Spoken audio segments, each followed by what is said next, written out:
Hello YouTube. Recently I made Gizmo from Gremlins and one of my students said, have you considered making ALF?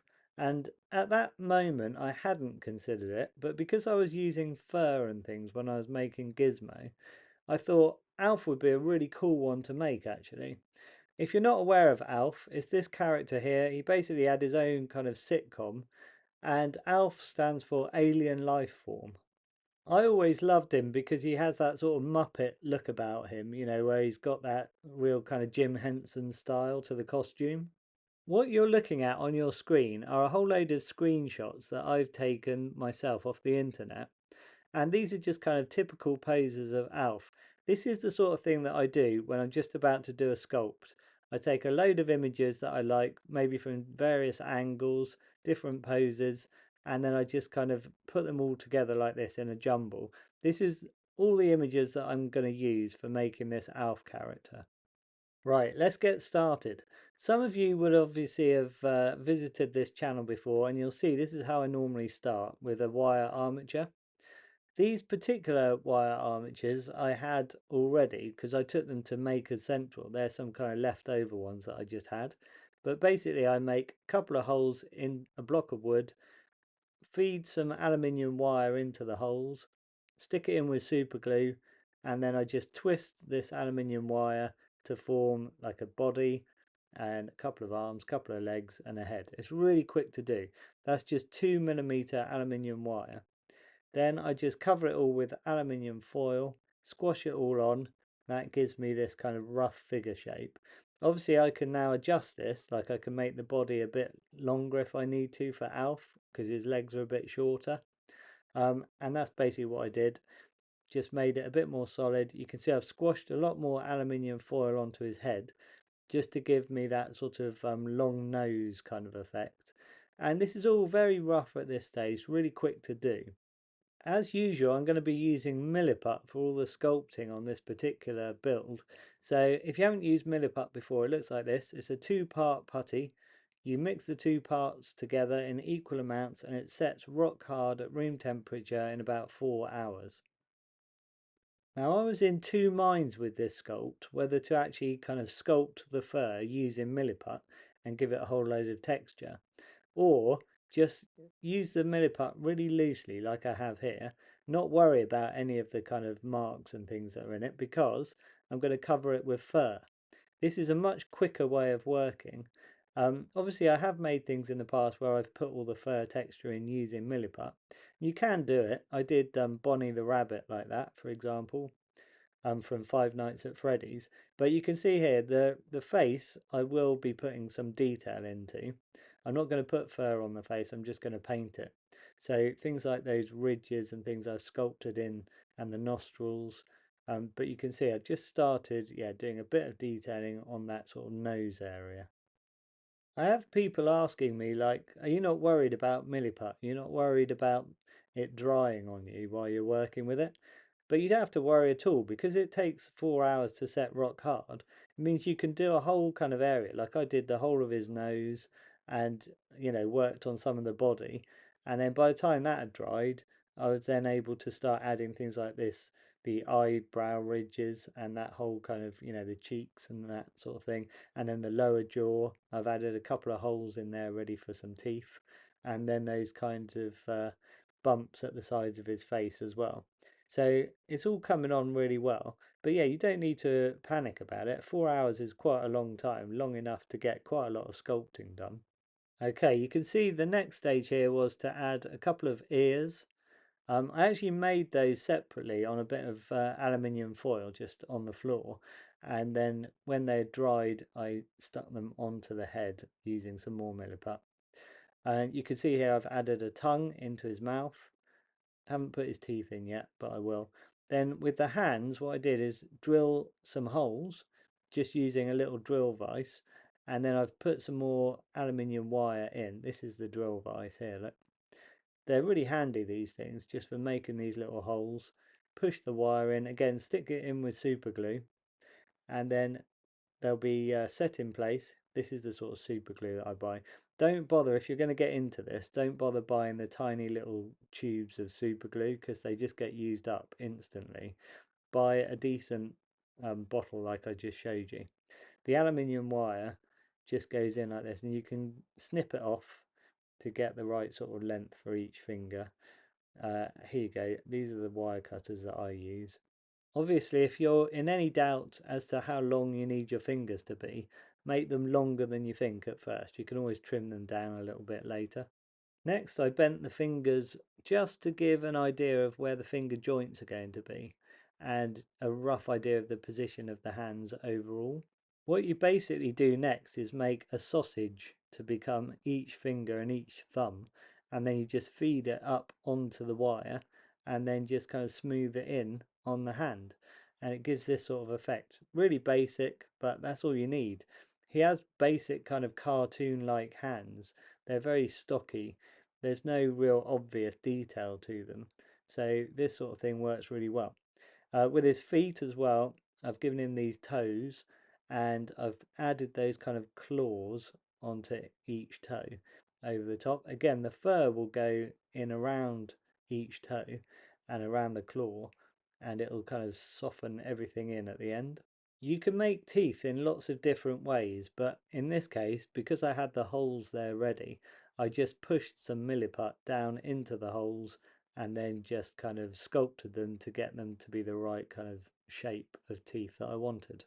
Right, this was a soft dog toy that I had planned to show you looking like it was when I found it at the car boot sale. I think I paid £1 for this, real bargain. What I liked about this is it's got like the kind of smoother fur, the shorter fur, and then it's got like long fur as well.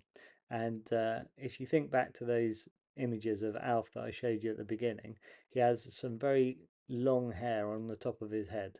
So I needed some extra long fur for that. This was also spot on the right colour. It has that slight gingery tinge to it. I don't know if my camera is really doing it justice or not.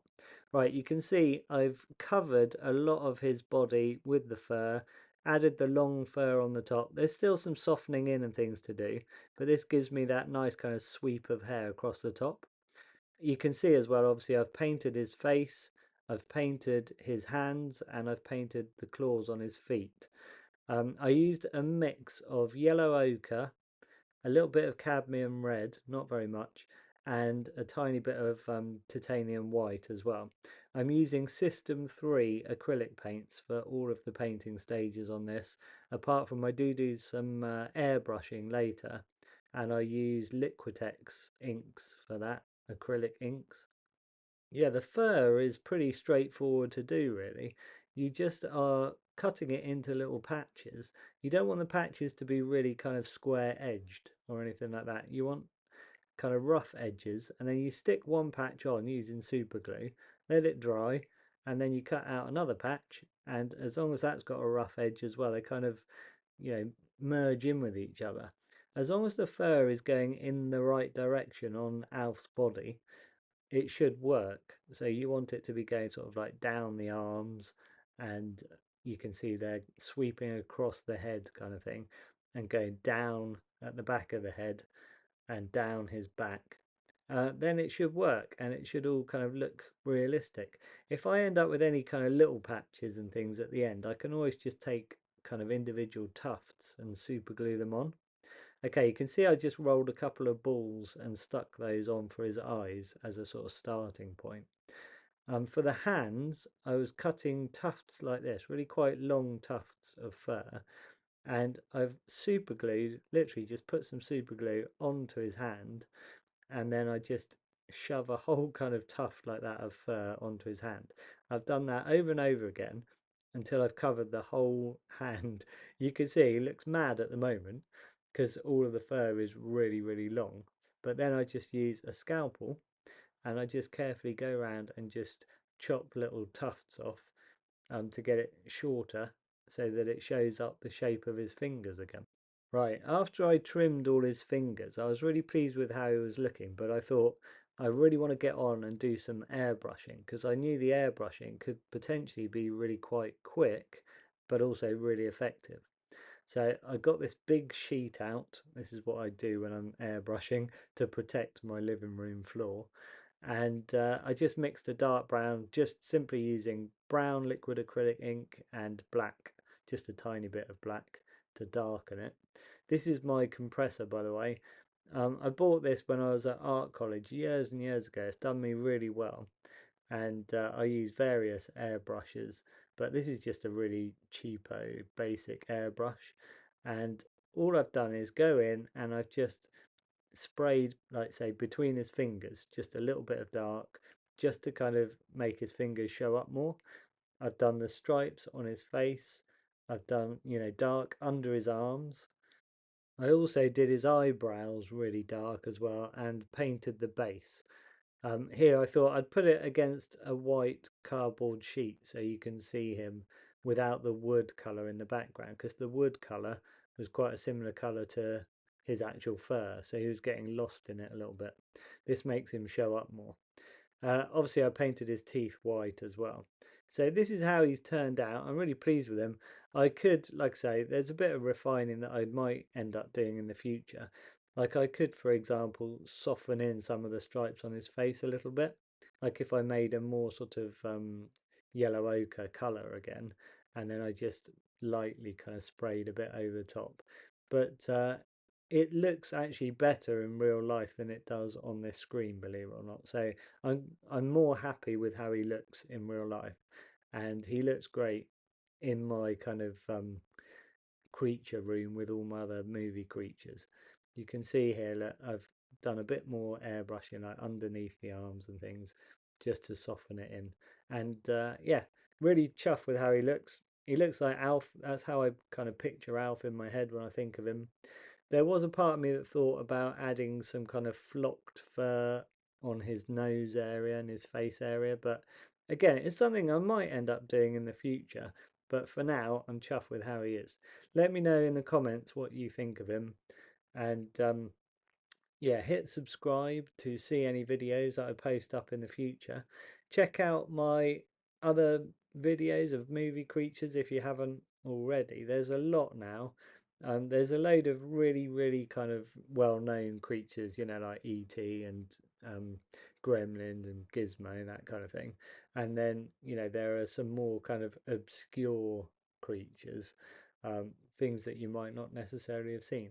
You can see here that you can play with his fur as well a little bit. So if you want him to look really kind of ruffled up, you can do his fur in the wrong direction, or you can smooth it all down like I just did. And that works really well. So there is a bit of scope for kind of changing him to look slightly different if you want to as well. That's the nice thing with using actual kind of fur.